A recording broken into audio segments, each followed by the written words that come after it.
estudios de Framingham? No. No, doctora. ¿Ni las escalas? No, tampoco. Sí, ¿no? Esto sí lo vi ayer con ustedes. Bueno, venía del cuestionario, pero ayer no lo mencioné. No, Apenas iba a iniciar el cuadro clínico. Ajá. Ok.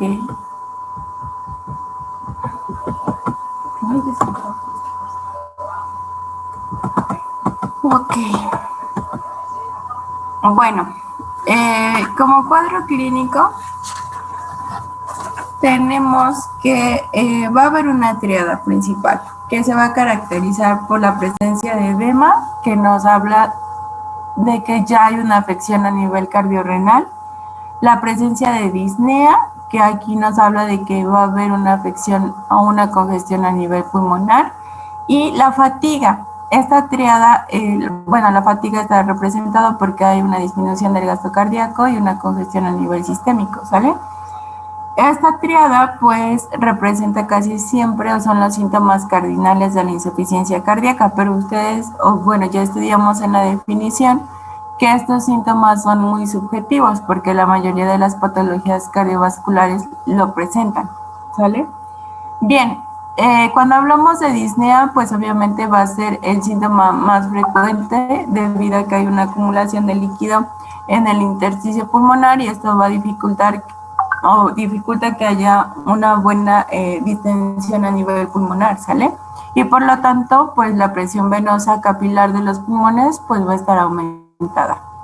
La ortopnea o disnea de esfuerzo aparece más tarde que la disnea de esfuerzo y se debe a una redistribución de este líquido.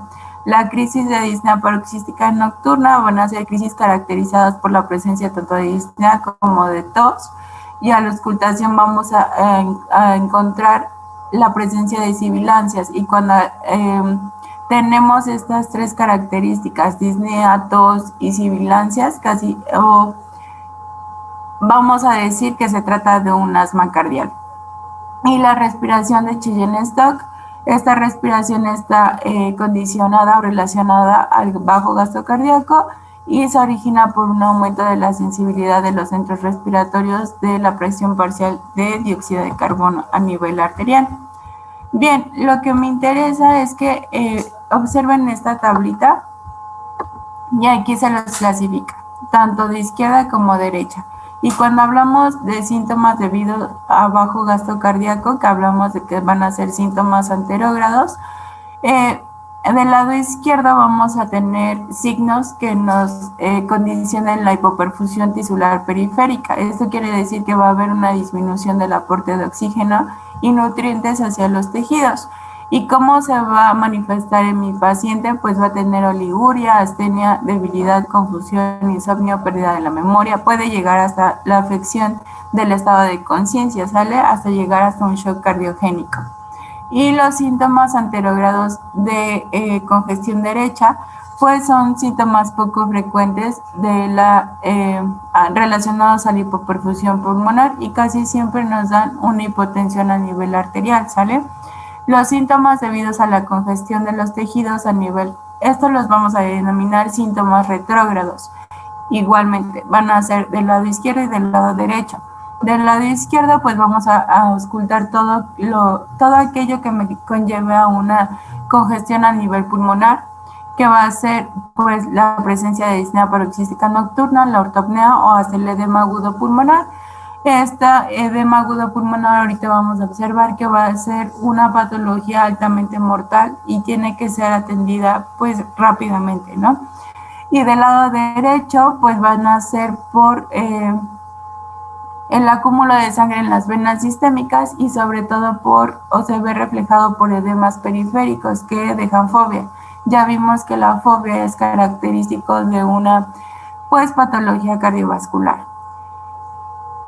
Cuando hablamos del lado derecho vamos a tener que es congestión sistémica y obviamente va a haber el aumento de presiones y estas se ven manifestadas por casi siempre por la ingurgitación yugular, y ya vimos que la ingurgitación yugular pues nos da el aumento de la presión venosa central y casi siempre cuando la presión venosa central está elevada, pues me puede dar el reflujo hepatoyugular y de ahí pues la presencia de hepatomegalia. Y es lo que lo encontramos en la exploración física del lado derecho.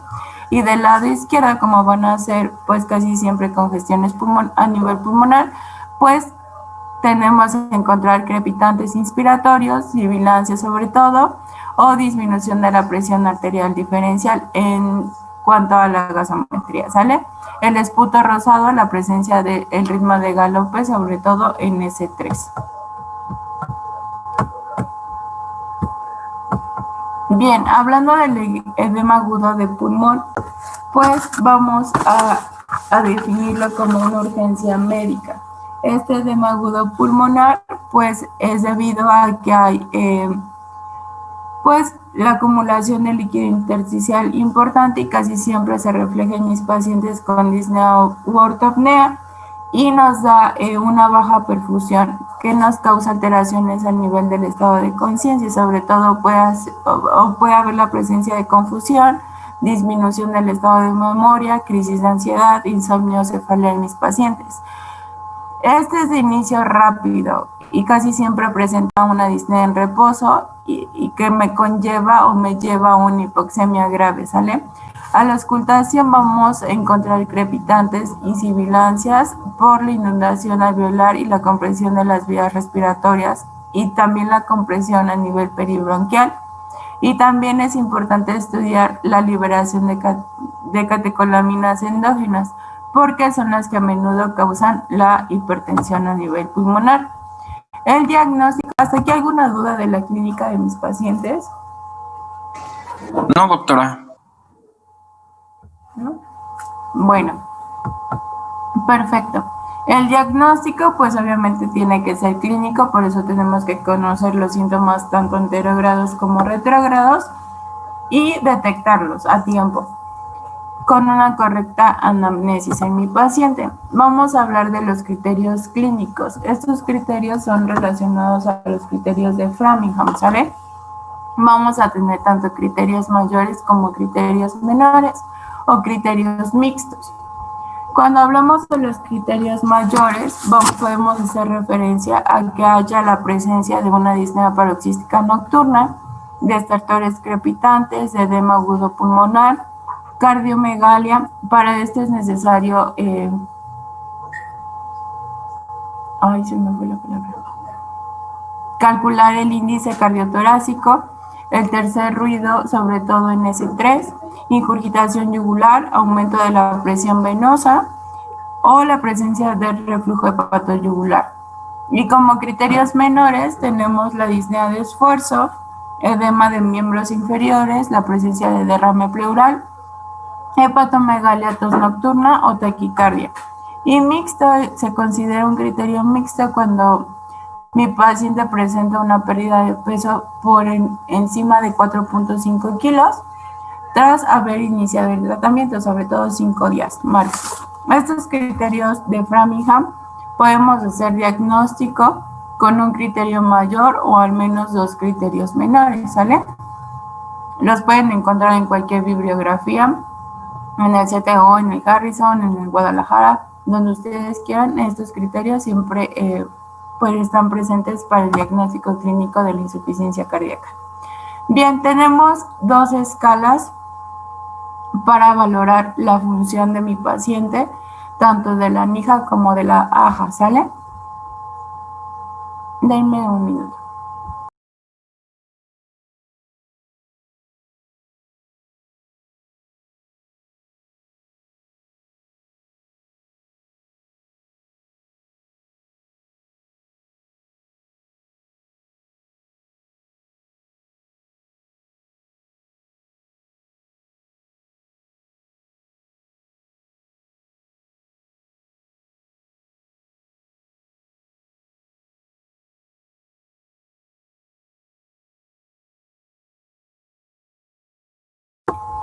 Ok.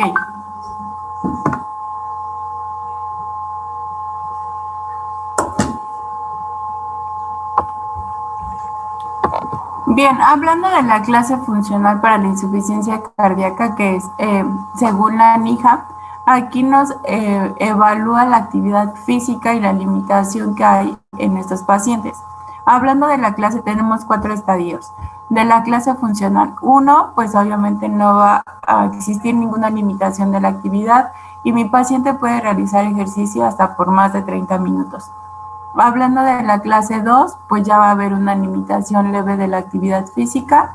La mayoría de la actividad física no presenta ninguna limitación, pero el ejercicio ordinario puede causar o dar parte a la presencia de fatiga, disnea o a veces hasta las palpitaciones, ¿no? Que es como de lo que más llegan mis pacientes por síntomas cardíacos.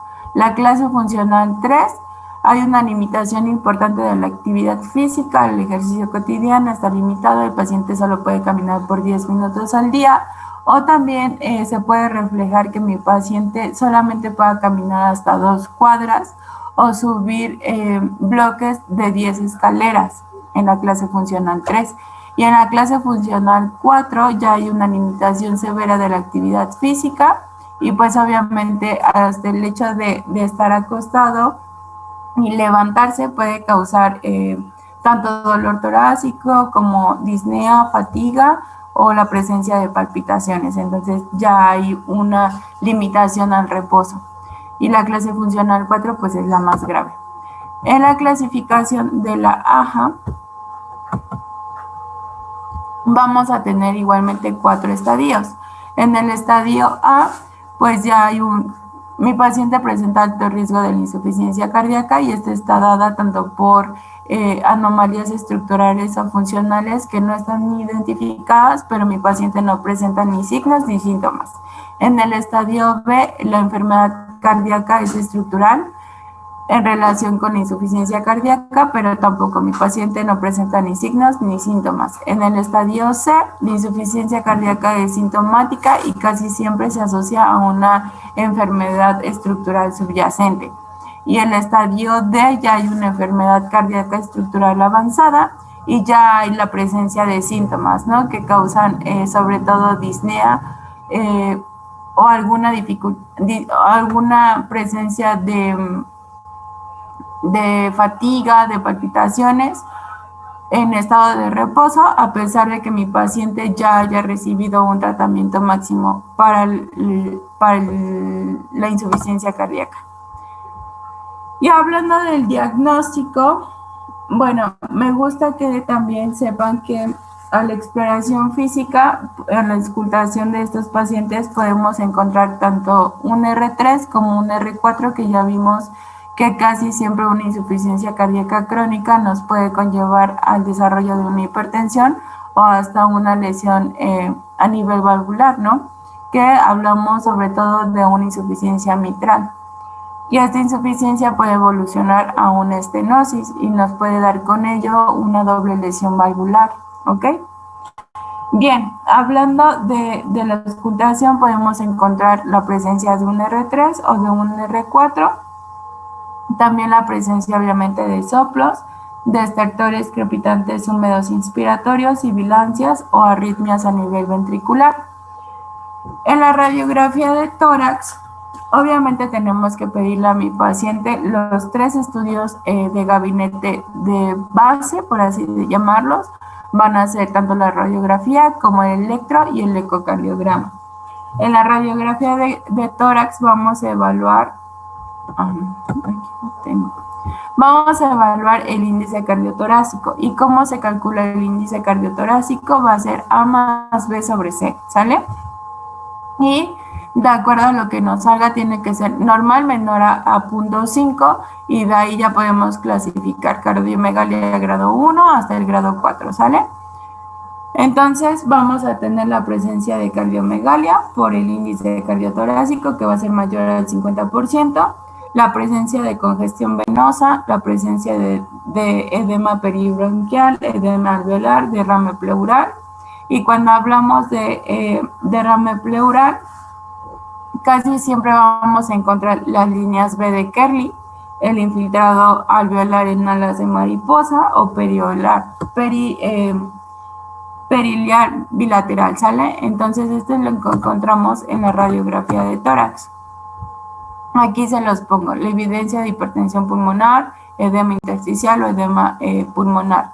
La presencia de una cardiomegalia, que tiene que ser mi índice cardiotorácico mayor al 50%, y las líneas B de Kern. Cuando hablamos del ecocardiograma, aquí nos permite o lo aplicamos a las 48 horas después de que mi paciente es ingresado, ¿sale? O tenemos que tomar un doble ecocardiograma si ya trae uno previo a las 48 horas post ingreso. Nos permite evaluar este ecocardiograma la función sistólica y vamos a ver en su práctica de ecocardiograma que se evalúan tanto la onda E como la onda A. La onda E nos habla de un llenado ventricular y la onda A de la contracción auricular, ¿sale? Vamos a hablar de la función sistólica, que va a ser, aquí podemos evaluar que no haya la presencia de una hipertrofia de las cámaras cardíacas o del adecuado llenado mitral, que no haya una disfunción sistodiastólica. Esto también es importante evaluar, tanto en ventrículo derecho como en ventrículo izquierdo, y vamos a poder identificar la presencia de algunas valvulopatías. Y en el electrocardiograma, pues vamos a tener alteraciones sobre todo en el eje de conducción, en el sistema de conducción, que se van a caracterizar por bloqueos tanto de rama derecha o de rama izquierda, o bloqueos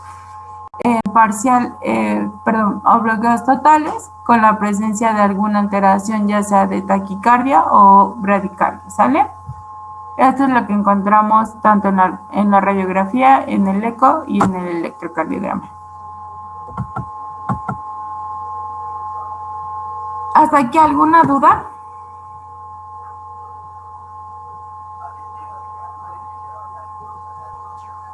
No. No. No, doctora. No, doctora. No, Bueno, doctora, esta disculpe. escala, Ay, ¿qué? perdón. Ya casi termina el tiempo. ¿Ya se terminó el tiempo? Bueno, ya casi se finaliza en 3 minutos. Ok, bueno, rápidamente. Esta escala, que es la escala de la FEBI, que es por la Sociedad Europea de Cardiología, esta escala nos los da el ecocardiograma, ¿sale? Vamos a valorar la fracción de eyección del ventrículo izquierdo, hablamos de la fracción de expulsión, ¿sale? Hablamos de una fracción de eyección conservada cuando es mayor al 50%, reducida menor al 40% y en rango medio del 40 al 50%. Pero esta fracción de eyección ya no los da como tal el ecocardiograma. Y rápidamente les voy a mencionar las pruebas de laboratorio. Lo que nos importa en estos pacientes son la presencia de los péptidos natriuréticos, que casi siempre van a ser mayor a 35 picogramos sobre mililitro, y hablamos de una insuficiencia cardíaca aguda cuando es mayor a 100 picogramos sobre mililitro, la presencia de estos péptidos natriuréticos, ¿sale? Y el BNP me habla de que hay una disfunción a nivel diastólico ventricular. El tratamiento farmacológico igual es una triada. Ahorita se los explico. Nada más terminamos esta llamada. Volvemos a entrar para explicarles rápidamente el tratamiento higiénico y dietético y darles el tratamiento farmacológico, pues, que se aplica a la mayoría de estos pacientes, y ya terminamos el tema como tal. ¿Va? Ok, doctor. Sí.